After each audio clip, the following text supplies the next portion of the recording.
Nuestro invitado de hoy es matemático. Fue guerrillero, estuvo en la cárcel y es uno de los pensadores marxistas mejor dotado de América Latina. Además, es vicepresidente de Bolivia. En otra vuelta de tuerca, Álvaro García Linera.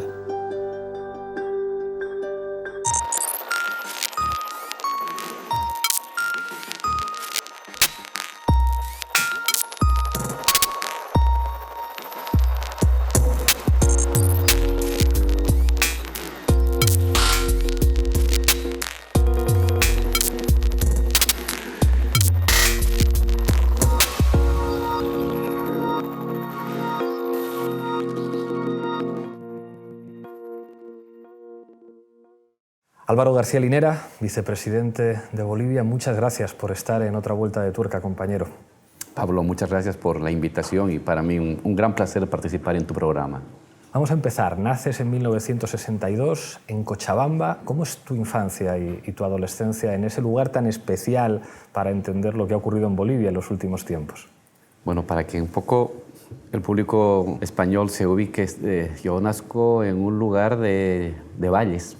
Bolivia tiene altiplano, 4.000 metros, donde está La Paz, la sede de gobierno, los valles interandinos, 2.000, 2.500 metros, y luego viene la Amazonía, a 200 metros sobre el nivel del mar. Y yo nazco en los valles, una tierra muy fructífera, muy generosa, en la ciudad de Cochabamba, de una familia católica de clase media. Soy el menor de 4 hermanos. Me acuerdo que vivía en la calle, en el sentido de que nuestro lugar de juego era la calle. En esos tiempos uno podía jugar en la calle con una pelota de fútbol, subirse a los árboles. La madre controlaba cada hora, mientras tanto uno hacía lo que quería ahí afuera. Y tenía siempre los hermanos mayores que me cuidaban. Nos quedamos allí hasta los 6 años, una niñez muy familiar. Compartía con los hermanos y la madre, porque el padre nos dejó.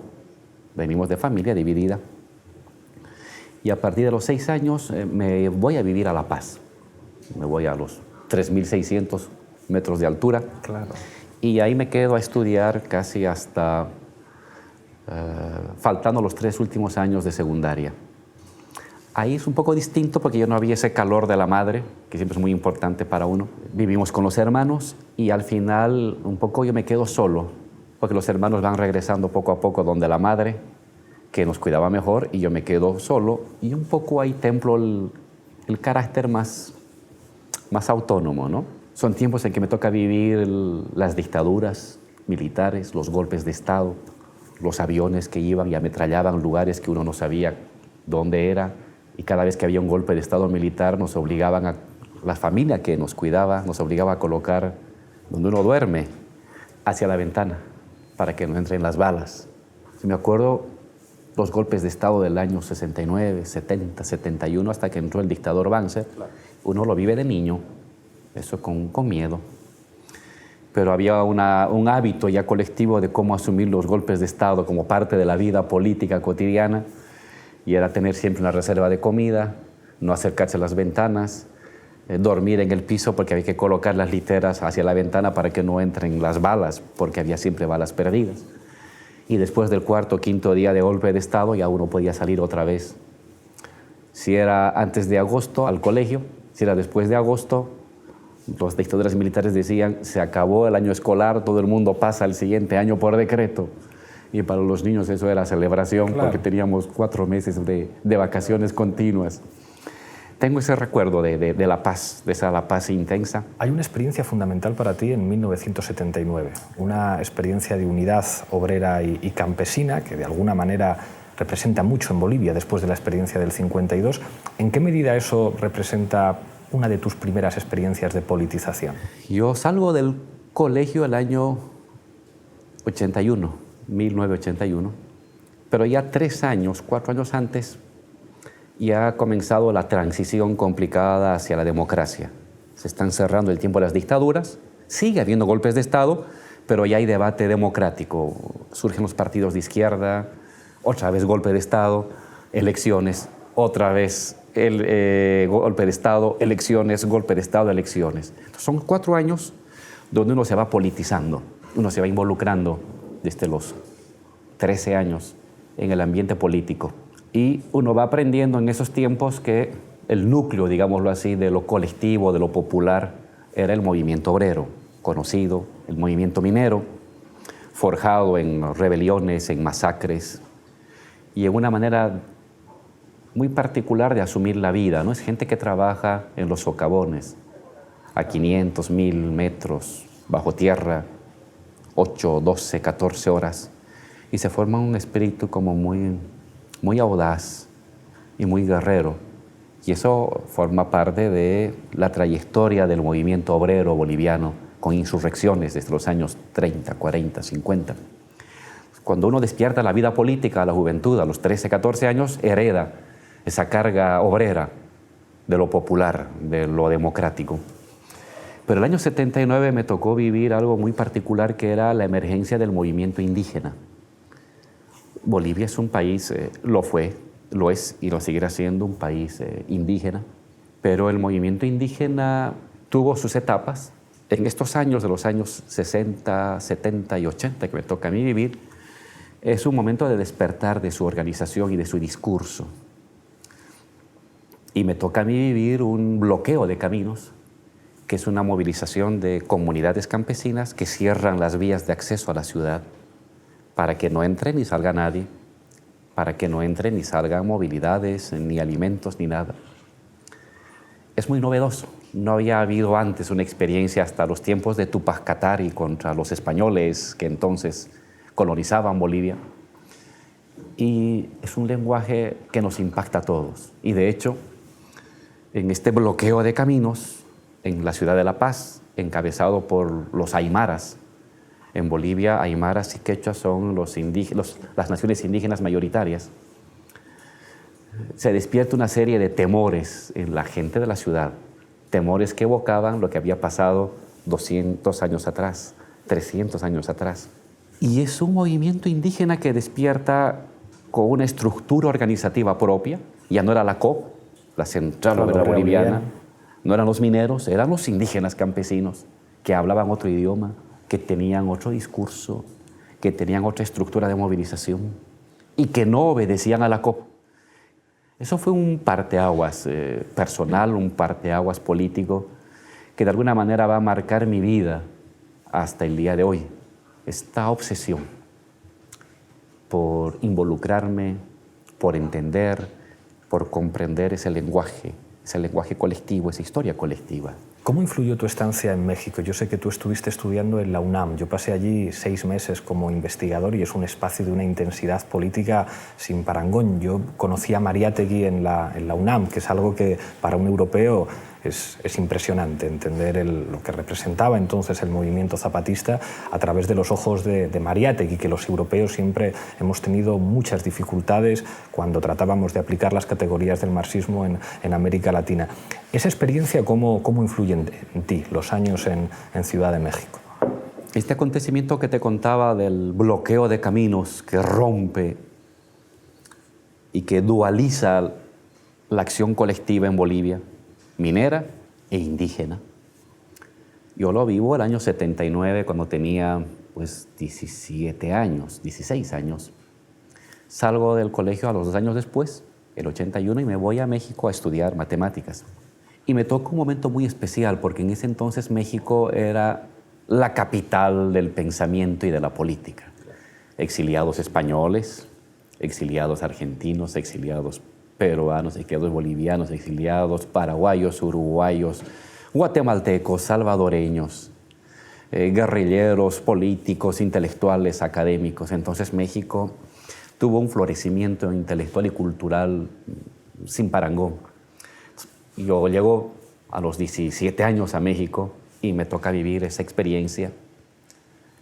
Librerías repletas de libros de izquierda.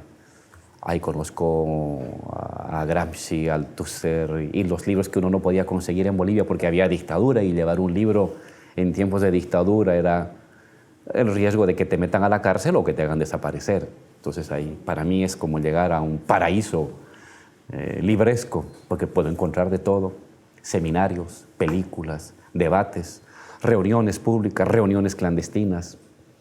Y ya yo me involucré muy rápidamente con dos experiencias guerrilleras centroamericanas.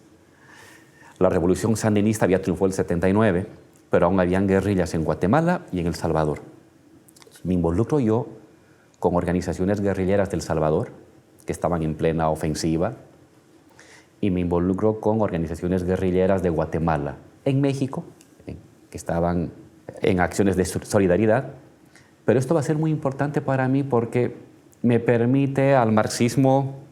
Yo había adoptado una lectura marxista desde adolescente, desde los 14 años, pero me permite un acercamiento con la versión militar del marxismo, Vo Nguyen Giap, Mao Zedong, los textos de las guerrillas centroamericanas como método de lucha. Y me llamó la atención la reflexión que se hacía en Guatemala, avanzada para su tiempo, del tema que se llamaba étnico-nacional. Claro, en Guatemala, claro. Guerrilla. La URNG, sí. La URNG, donde estaba el EGP, donde habían los mayas. Y era entre los grupos de izquierda de toda América Latina que se reunían en México, los únicos que reflexionaban el tema indígena. Ni siquiera los bolivianos, que se fueron al exilio, leían este tema. Ellos seguían con el clásico movimiento obrero, campesino, y los campesinos como campesinos los que iban pobres, a llevar sin entender los elementos de la identidad indígena. No lo entendía. La URNG sí. Entonces comencé a leer los textos de ellos, a ver esa lectura, y me permitió ensamblar con lo que venía leyendo de Marx sobre el tema colonial. Siglo XXI sacó unos textos muy importantes sobre el tema colonial de Marx, luego de Lenin, luego de Otto Bauer, los austromarxistas. Que son los que entienden la cuestión nacional dentro del marxismo. En el caso de Europa, claro. Me permite conocer esa corriente y especialmente la reflexión latinoamericana vanguardista para su tiempo de los guatemaltecos. Entonces son dos vertientes, una más militarista y la otra la de la identidad, que me da herramientas para comenzar a reflexionar de mejor manera lo que yo había vivido el 79. Un bloqueo de caminos, una insurgencia indígena que no tenía mando obrero, que no obedecía a los obreros, que hablaba de otra manera, que recuperaba otros símbolos, que jalaba otros nutrientes de la historia que no formaban parte de la lectura obrera clásica que se hacía en Bolivia. Estoy allí en México 3 años y medio, acelero la carrera y luego regreso a Bolivia con toda esta carga. Y eso entonces entiendo que es fundamental para entender la experiencia de los Ayllus rojos y del ejército guerrillero Tupac Katari. Háblame de esta experiencia, porque eso a muchos españoles les impresiona, un vicepresidente con un pasado de compromiso político en la guerrilla. Es Latinoamérica, el año 81, 83. Los gobiernos dictatoriales están en repliegue, pero siempre amenazan, siempre están viendo desde arriba, amenazadoramente, estas democracias controladas. Y yo me empapo con la experiencia centroamericana, fortalezco mi formación marxista previa, fortalezco mi formación indianista, que me permitía entender los elementos de lo indígena en Bolivia. Recientemente hemos editado en Bolivia las obras completas de Fausto Reynaga, que es un intelectual que se planteó desde un tiempo atrás, poco reconocido por la izquierda, la revolución india, en un lenguaje feroz, en un lenguaje denunciativo terrible, pero lo hacía, hablaba de la revolución india. Y bueno, yo intento encontrar en la izquierda, en el exilio, una mirada total de lo que pasa en Bolivia, que entiende el problema popular, el movimiento obrero, pero en particular que entiende el movimiento indígena. Y no encuentro eso. Me encuentro con una izquierda en el exilio, la izquierda tradicional, la más radical y la armada. Había el Ejército de Liberación Nacional, heredado por el Che Guevara, y que también estaba en el exilio. Y claro, no tienen una lectura de lo indígena, no tienen una respuesta del tema de la identidad. Seguían siendo campesinos. Campesinos pobres. Pequeños burgueses, pequeños propietarios que deberían dar paso a que el movimiento obrero los eduque, los conduzca y los lleve a la dictadura del proletariado. Y eso para mí era intragable, para mí era imposible. Y entonces decidimos con un grupo de bolivianos que estábamos allá en México y de compañeras mexicanas regresar a Bolivia e intentar organizar desde cero una organización clandestina, pública y clandestina. Éramos gente que teníamos, Pablo, 22 años. Éramos unos niños. Pero regresamos con la idea de la izquierda no sirve. Nosotros somos gente de izquierda, pero esta izquierda no sirve. Está en otro siglo y en otro país. Lo que dice está mal. Y entonces intentamos construir 7 personas. Regresamos a Bolivia con intención de construir una estructura política y militar. Era el debate en esos años de la organización político-militar, de la OPM. Y en lo político nos involucramos inmediatamente con los centros mineros, nos dedicamos enteramente a la política, a organizar grupos de lectura, elaboramos octavillas, folletitos para criticar a la derecha pactista y a la izquierda inepta. Claro, nadie nos hacía caso, éramos demasiados pocos, éramos nada frente a la historia de organizaciones que tenían 30, 40 años, 60 años de vida política. Y comenzamos a tener, después de un año, pequeños grupos en algunos centros mineros. Pasamos luego a las fábricas más grandes de Bolivia y comenzamos a visitar comunidades indígenas. Ahí nos vamos a encontrar en esta tarea con Felipe Quispe, el Maycu, que él venía de una experiencia indianista, política, pública, pero que se había dividido en muchos grupos y este grupo era el más radical, que también pensaba sobre el tema armado. Nosotros hacemos nuestro propio paradigma, nuestra propia pedagogía de enseñar a la gente. O sea que hacemos nuestra propia forma de instruir con nuestro propio pensamiento. Porque el marxismo no calaba justo, o sea que no lo hacía. Es como, por ejemplo, traer una planta de Cuba y vamos a implantar en las orillas del lago Titicaca. No va a dar pues en este tiempo de helada, ¿no? Entonces nos encontramos y comenzamos a trabajar en las minas, en las empresas mineras, clandestinamente para formar grupos de formación política y de preparación militar.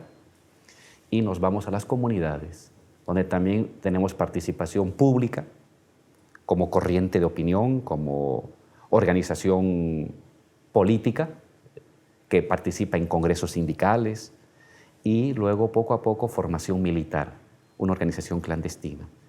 Y es así como surgen los Ayllus rojos tupacataristas. Los tupacataristas es una evocación a un héroe indígena aymara que se sublevó contra la colonia española. Y los Ayllus rojos viene de lo rojo, de lo comunista, de lo comunitarista, ¿no?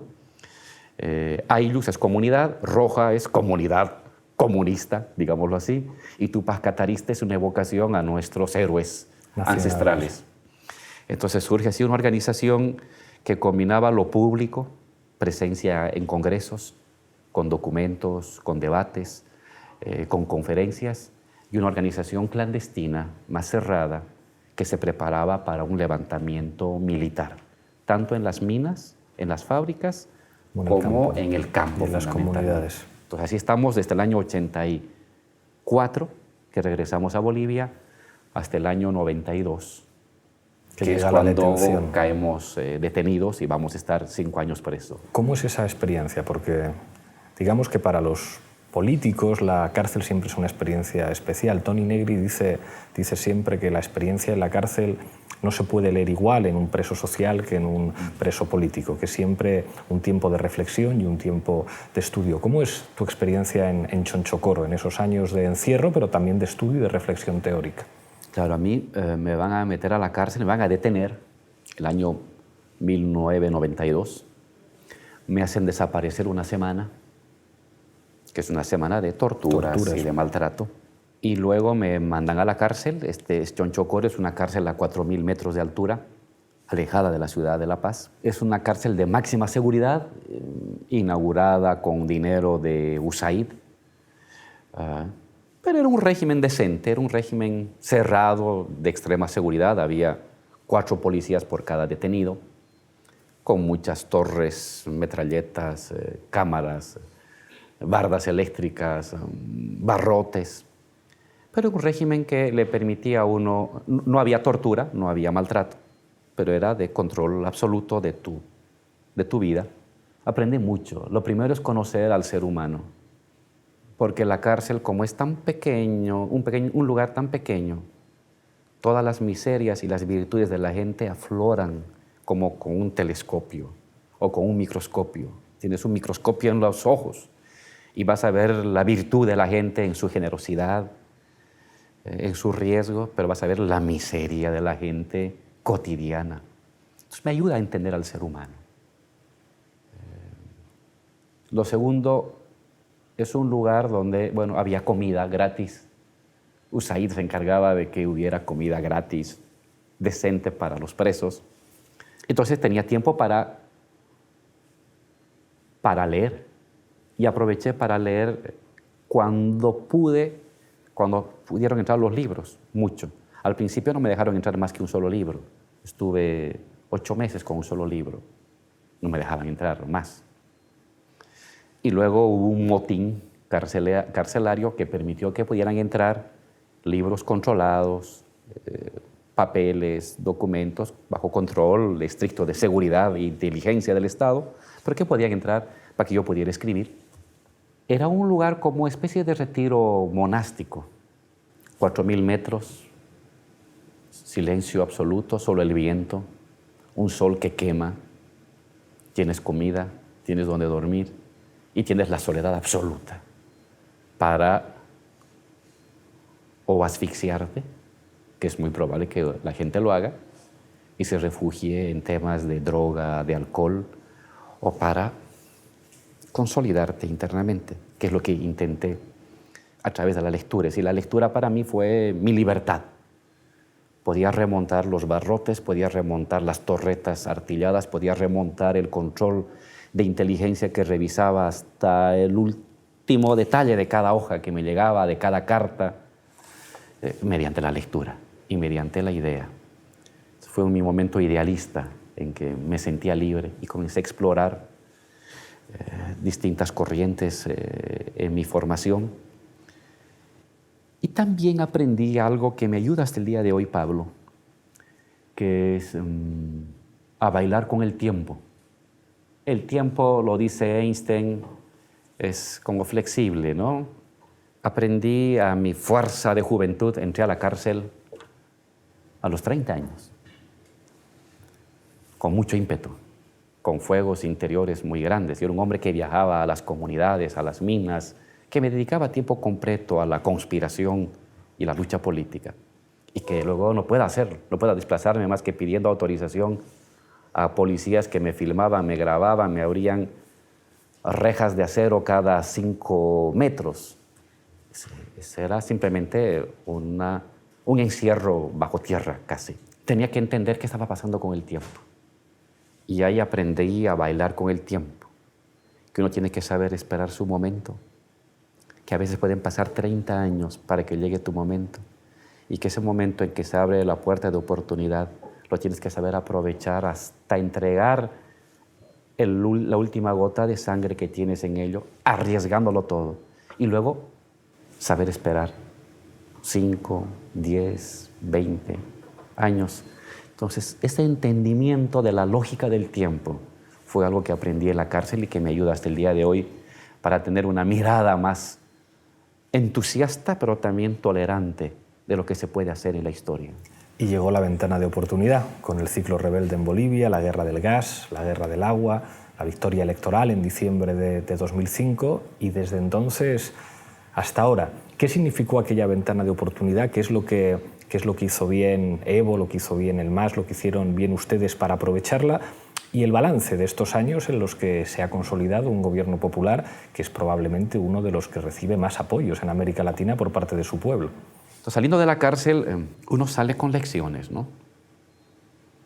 Uno puede decir, bueno, ya no me meto más, ya tuve suficiente, y hasta aquí llegó. Y uno puede decir,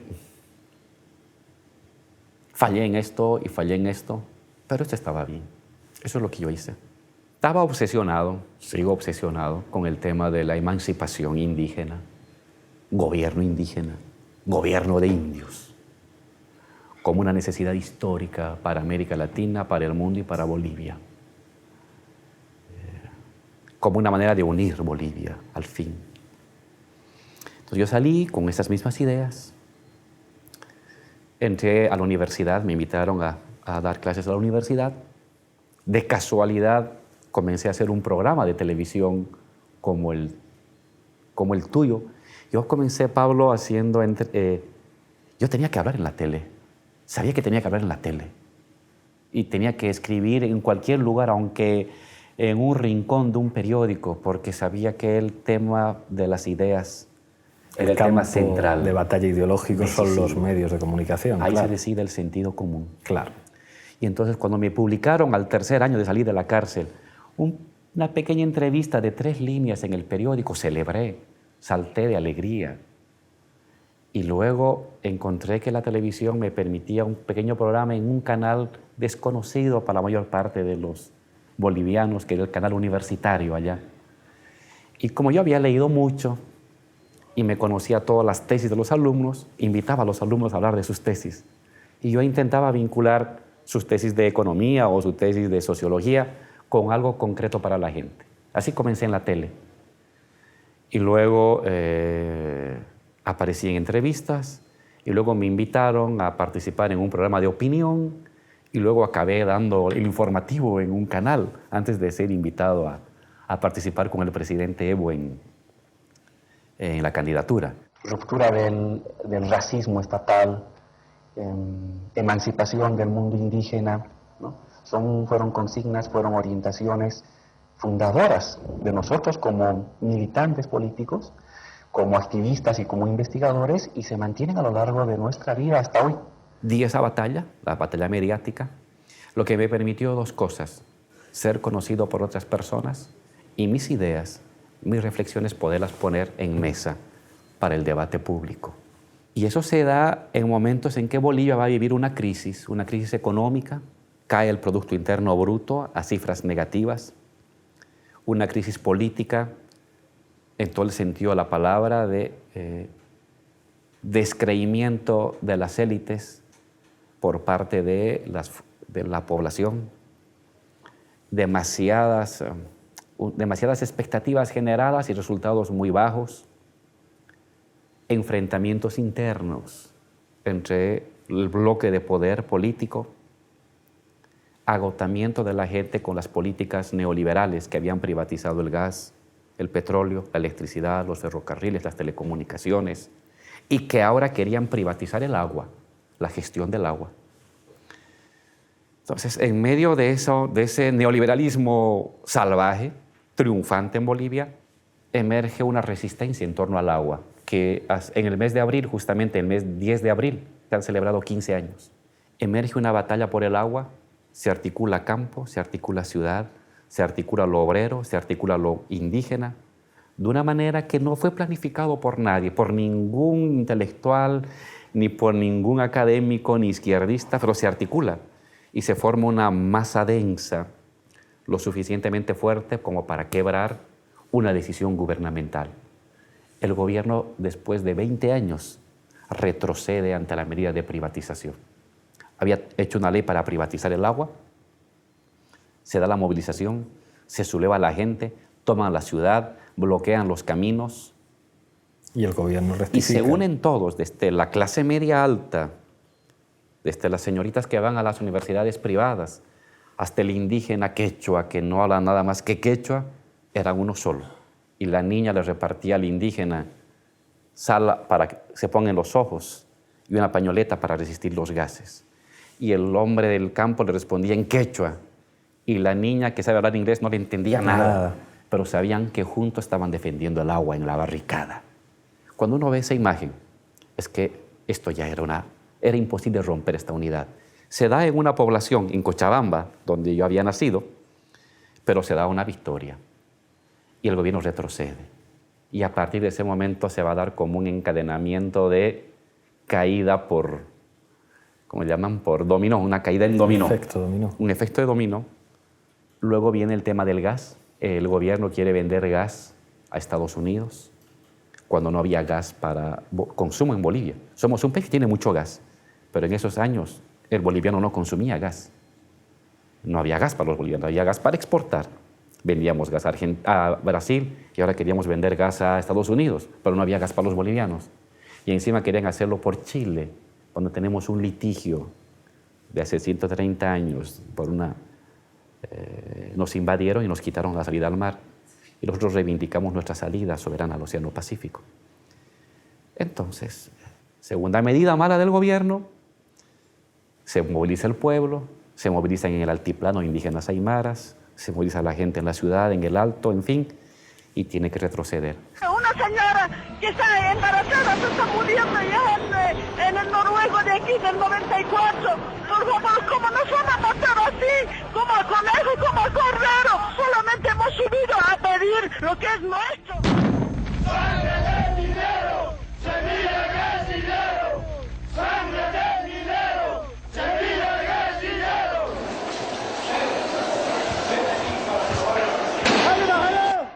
¡Hijo de puta!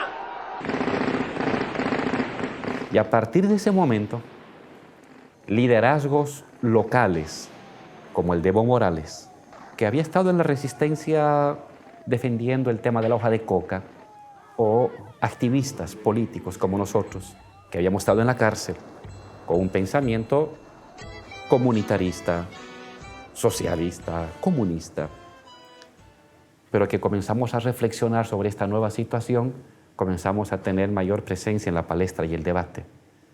¿Qué estaba pasando en Bolivia? Entonces nuestras voces, que antes eran marginales, comienzan a tener mayor recepción. Y comenzamos a dar la batalla mucho en los medios. Son años de mucho activismo en los medios, en las universidades, en las conferencias. Evo marchando, Evo participando en reuniones, participando en la guerra del agua, participando en la guerra del gas. Él ya era diputado, llevando la voz de los excluidos al ámbito parlamentario para que tenga mayor difusión lo que se estaba debatiendo a nivel de las comunidades. Y de mi parte, en los medios de comunicación, escribiendo, hablando en la universidad, dando conferencias en los sindicatos, participando en cuanto entrevista me pedían, desde la radio más local de Cumbia hasta el canal de televisión con los analistas antiguos más reconocidos. Yo no rechazaba nada, yo estaba en cada medio para dar mi punto de vista y mi mirada de lo que había que hacer en el país. Aquí hay un elemento importante, Pablo, a partir de nuestra experiencia. Luego se va a dar una victoria electoral muy importante, que es Evo presidente, en enero del 2006. Un indio presidente, en una sociedad donde los indios solamente podían ser cargadores, albañiles o sirvientas, porque el indio no tenía opción de ser nada más en la Bolivia pre-Evo. El año 2005, eso se va a romper. Hay una especie de pachacuti, de que lo que estaba arriba se pone abajo y lo que estaba abajo se pone arriba. Un cambio de tiempo total, una revolución usando el lenguaje contemporáneo. Pero para llegar a ello, hay una crisis del sistema de partidos, hay una crisis del sistema de gobierno, hay una crisis de las ideas y del sentido común dominante, pero también hay una victoria de un nuevo sentido común. Yo, para sacar así una receta de ciencia política, previa a las grandes victorias políticas electorales, siempre hay una victoria en las ideas fuerza, en el sentido común de la gente. Primero se gana en la guerra de posiciones y después en la guerra de movimientos. No es al revés. Tiene que haber habido primero esta victoria en el sentido común, en las ideas que la gente de a pie, el comerciante, el transportista, el taxista, la ama de casa, manejan. No importa las ideas de la élite política, que son siempre un mundo aparte. Lo que importa son las ideas de la gente de a pie, sus procedimientos lógicos y morales, con la que la gente evalúa el mundo, se ubica en el mundo, explica en el mundo. Y ahí dimos la victoria. Fue Evo, con sus marchas, sus debates en el Parlamento, sus entrevistas. fueron otros dirigentes sociales, fue Felipe, fue Óscar Olivera, que pusieron en el debate social otros temas anteriormente marginales y prohibidos, pero que ahora adquirían fuerza, porque lo demás se estaba derrumbando. Nacionalizar los recursos naturales, asamblea constituyente, gobierno indígena. Estas ideas 10 años atrás eran una locura. Esos años se convertían en algo que comenzaba a emerger como una esperanza frente a la desesperanza colectiva de las otras ideas, del fracaso de las otras ideas, de las otras explicaciones. Y estos tres ejes comenzaron a articular una reforma moral, una manera o un procedimiento moral de organizar la vida, de ver la vida y de buscar el futuro. Se da la victoria ahí. Son 5 años, 2000, 2001, 2002, 2003, 2004, 2005, y el 2006 se corona con una victoria electoral que va a permitir una modificación de la correlación de fuerzas de las clases sociales en el Estado. Y en los siguientes 4 años, con batallas, modificar la propia estructura estatal. Queda usted posesionado como presidente constitucional.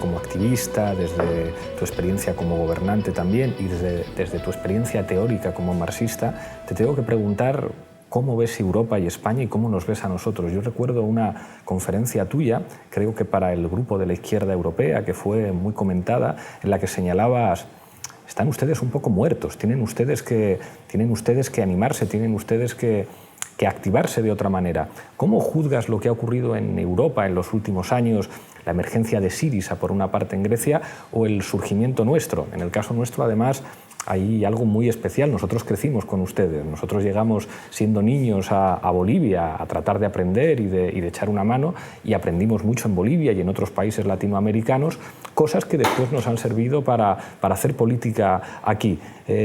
¿Cómo nos ves? ¿Cómo ves lo que está ocurriendo en Europa y en España? Para nosotros, hasta hace 2 años atrás, este panorama era desolador, deprimente. Hablar de Europa era como hablar de un viejo continente en todo el sentido de la palabra, ya en retirada, frente a otros continentes emergentes de una u otra manera, como puede ser Asia o América Latina. Pero esto ha cambiado notablemente estos 2 últimos años. Vemos un resurgimiento complicado, difícil, de un despertar, de la esperanza. Ya no vemos a un continente fósil, que es lo que veíamos hace 2 años atrás. Vemos un continente donde en distintos lugares, acá en España, con la agrupación Podemos, Grecia con Syriza, en Italia, hay una sociedad civil que se mueve. Es también un recambio generacional, pero también es un recambio ético, es un recambio cultural. No se trata ya de la emergencia de una izquierda testimonial, sino de una izquierda ética que tiene el compromiso de los principios, pero también las necesidades de una nueva generación y de una nueva época que exige respuestas prácticas, concretas, no meramente testimoniales. No se trata de una izquierda que anda golpeándose el pecho lo que pasó en los años 60, ni 70, ni 50 en Rusia, porque es un tema que no nos competió a nosotros. frente al cual nosotros no fuimos los responsables ni los culpables de lo bueno o lo malo. Heredamos lo mejor, pero no tenemos complejo frente a lo que pasó en Europa del Este 30 años atrás. Y somos una izquierda hastiada de todo este contubernio empresarial y político que lo hemos vivido en Bolivia y que se vive aquí en Europa y que es una prostitución del hecho político. Cuando se involucran hechos económicos con hechos políticos y la política es meramente una herramienta para el enriquecimiento económico y los emprendimientos económicos de 2, de 4, de 10, de 5 empresas o de 10 familias, es que la política está prostituida y eso no sirve para nada y de ahí no va a salir nada que no sea decepción. Entonces veo la emergencia de una nueva izquierda generacionalmente que rompe con todo ello y frente a lo cual nosotros los latinoamericanos depositamos mucha esperanza, mucha esperanza.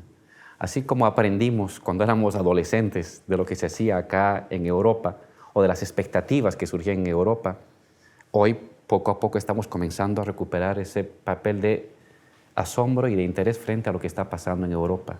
Y decimos, también se mueve, Europa también se mueve. Hay una otra Europa, una Europa nueva, bella en el sentido cultural y político del término. Y créame que el mundo necesita eso. Una Europa apagada y fósil es una pérdida para el mundo. Europa siempre ha tenido un papel luz en el ámbito político y cultural desde el siglo XIX. No tendría por qué ser ahora distinto. Lo ha sido los últimos 20 años, decepcionante, pero hay esperanza. Cuando nos vemos a ustedes decimos, Europa tiene esperanza. Esa Europa que tanto uno alababa y que tanto uno buscaba como referente político e intelectual puede resucitar con gente como ustedes. Y créanme que desde América Latina los vemos a ustedes con mucha expectativa, con mucha esperanza y ojalá que tengan suerte. Es un camino muy difícil. Veo que los están golpeando de todos lados, que la vieja Europa fósil se resiste a aceptar. La restauración siempre fue así en Europa, el absolutismo resiste. Pero son muy duros contra todo esto nuevo que surge, contra ustedes, contra Syriza. Y va a ser así. Hay que estar preparado para ellos, pero el mundo los ve con expectativa. Y creo que por un reencuentro de Europa con su verdadera historia, la popular, la joven, la vital, la creativa, la intelectual, ustedes no pueden cansarse, no pueden detenerse, no pueden abatirse frente a esos poderes que se lanzan contra ustedes de una manera feroz. Remonten, ustedes son el futuro. Los otros representan los zarpazos de un pasado que se niega a morir y que fue lo peor de Europa en los últimos 100 años, desde tiempos del fascismo. Y claro, se resiste a irse. Tiene tantos intereses entremezclados, tantos intereses económicos particulares en contra de los intereses económicos colectivos de la sociedad, que va a dar zarpazos y va a ser aún más agresivo. Lo importante es de que esta nueva fuerza emergente de la Europa no se rinda y tenga la perseverancia para remontar estas adversidades, que es un poco también nuestra experiencia. Es también la nuestra. En pequeñito, somos un país mucho más pequeño, en fin, en Bolivia, pero la experiencia de Evo presidente, es también eso. Es también un culto a la perseverancia y a la audacia, sabiendo combinar cuando hay que ser audaz, en el momento en que hay que ser audaz, y perseverante y paciente cuando hay que ser paciente. La idea de bailar con el tiempo que aprendí en la cárcel, Pablo. Vamos a hacer la rueda de reconocimiento. Yo propongo una serie de nombres y te pido casi una frase. Lenin. El revolucionario de la acción y de la hegemonía entendido como derrota del adversario. Antonio Gramsci. El revolucionario de la acción y de la reflexión que entendía la hegemonía como articulación y transformación cultural. En el fondo, Pablo, me permito hacer un paréntesis, la hegemonía es los dos. No es ni Lenin ni Gramsci. Articula, cambia el sentido común, pero derrota al adversario. y luego de derrotar al adversario vuelve a articular. Gramsci solo no es suficiente. Lenin solo tampoco es suficiente. Hay que sumar Gramsci, más Lenin, más otra vez Gramsci. Y esa es la fórmula real práctica de la hegemonía. Construcción cultural y articulación, derrota al adversario, nuevamente construcción y articulación del adversario derrotado, pero articúlalo nuevamente. Es lo que hemos aprendido a hacer en Bolivia. El escenario del enfrentamiento con el adversario es ineludible. Nikos Poulantzas. El gran teórico del Estado, entendido como relación humana. Para mí el gran aporte de él es esto. El Estado está en nosotros. Contra ese Estado que peleamos y que algún día queremos superarlo, es una manera de relacionarnos entre tú y yo. Entre yo y el camarógrafo, entre el camarógrafo y el oficinista, entre el oficinista y el policía. El Estado como una relación entre personas que muchas veces domina a las propias personas. René Zabaleta. El gran intelectual marxista boliviano que nos enseñó a buscar la articulación entre lo obrero y la historia indígena. Él lo vio en esa articulación como articulación pasiva. Y lo que ha pasado con Evo es que la articulación ha sido activa, y no en torno a lo obrero, sino en torno a lo indígena, violando un poco las reglas zabaletianas, pero de alguna manera es un hombre que buscó de alguna manera una articulación entre la historia larga indígena y la historia corta obrera y de su acción colectiva. Althusser. Me gustaba mucho su esquematismo, digámoslo así, algebraico, pero cuando ya estudié topología como matemáticas, ya no me gustaba tanto. Uno de los autores con los cuales tuve cercanía al principio, en mi juventud, a los 14, 15, 16 años. Todos empezamos con Marta Harnecker, ¿verdad? Con Yo, aquellos cuadernos de formación popular. ¿Tú no? Yo no. Comencé Althusser porque mis amigos leían a Marta Harnecker. Y yo quería ir más allá que mis amigos. Entonces veía a Marta Harnecker. Vamos al padre, ¿no? ¿A quién cita? Althusser, Balibar, Gramsci. Ya, entonces me iba a ellos. Y cuando quería ir al debate, porque en ese tiempo, Pablo, para enamorar con una chica, había que citar a Althusser. tenías que citar a Gramsci, Althusser, Marta Harnecker, mínimo el manual de economía de Por Nikiti. eso me tocó a mí estudiar a Toni Negri. Ojalá a mí me hubiera tocado Althusser. Es terrible. Toni Negri. Toni Negri, una de mis fuentes para entender el movimiento obrero. De hecho, uso una de sus categorías, composición política. Y yo la alargo, la vuelvo como un chicle y hablo de composición política, composición económica, composición cultural, pero me ayudó mucho a entender la dinámica de la constitución de la subjetividad obrera. Zizek. Un filósofo a quien le tengo mucho cariño. Aprecio su prosa, insurgente. No tanto su contenido. Creo que políticamente es todavía muy ingenuo. Bueno, es un filósofo también, ¿no? Pero su prosa y la manera de usar la prosa para convocar a nuevas generaciones a involucrarse en lo político, insustituible. Ernesto Laclau. Uno de los intelectuales que me ayudó a entender hace muchos años atrás, en los años 80, tenía 20 años. El Laclau de hegemonía y estrategia socialista, no el otro de después. No el del populismo. Me ayudó a tener herramientas para comprender mejor a Gramsci. Pero vuelvo a decirte, en verdad, como no tuvieron una experiencia de hegemonía, se anclaron en la lectura de la hegemonía como articulación y lucha cultural, que es incompleta. Les faltó siempre Lenin, le faltó siempre Lenin. Derrota a tu adversario. Tarde o temprano tienes que derrotar a tu adversario. De aquí a 5 o a 1 año o a 10 años, pero hay que derrotar. Si no lo derrotas, él sigue al mando y él te va a derrotar. Porque la hegemonía en el fondo es una forma también de dominación. Llegamos al final. Álvaro, te voy a dar la taza de la tuerca. Es una taza muy especial que hay que coger con la mano izquierda para que se vea el logo, y te voy a pedir que mires a esa cámara y brindes por lo que tú quieras. Por ustedes, por la nueva Europa, por esta nueva Europa que emerge de manos, del cerebro, de la acción, del cuerpo colectivo de ustedes. El mundo los necesita. Hagan revivir Europa. Háganos sentirnos orgullosos a los europeos y a la gente del mundo de una Europa viva, activa, creativa, transformadora, revolucionaria. Brindo por ustedes, porque son el porvenir. Tienen que ser el porvenir. Muchísimas gracias, un placer enorme. Gracias, Pablo, a ti.